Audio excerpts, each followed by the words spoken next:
আসসালামু আলাইকুম। আমার এই সাদা রঙের যে ছাগলটা আছে, এই ছাগলের পায়ে একটু সমস্যা হয়েছে। সমস্যা বলতে পায়ের যে নখগুলো আছে, নখগুলো একটু বাড়তি।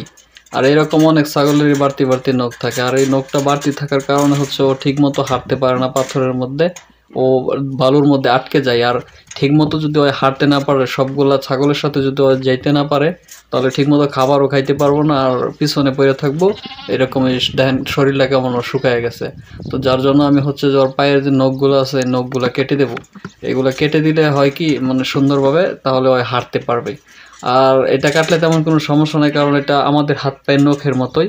যেমন বাড়তি অংশটা কেটে দিলে পরবর্তীতে আবার হয়, এটাও ঠিক সেরকমই কেটে দিলে এটাতে কোনো সমস্যা হবে না। যদিও আমি একটা নখ একটু বেশি কেটে ফেলেছিলাম, যার কারণে ওর একটু সমস্যা হয়েছিল বেশ কিছুদিন, কিন্তু পরবর্তীতে আবার ঠিক হয়ে গেছে। কারণ এটা যেহেতু নখের মতো মানে বাড়ে, ধীরে ধীরে বাড়ে, তো সেই ক্ষেত্রে এটা একটু বেশি কেটে ফেলালে হয়তো বা 2-4 দিন 8 দিন একটু সমস্যা হবে, তার পরবর্তীতে আর কোনো সমস্যা হবে না।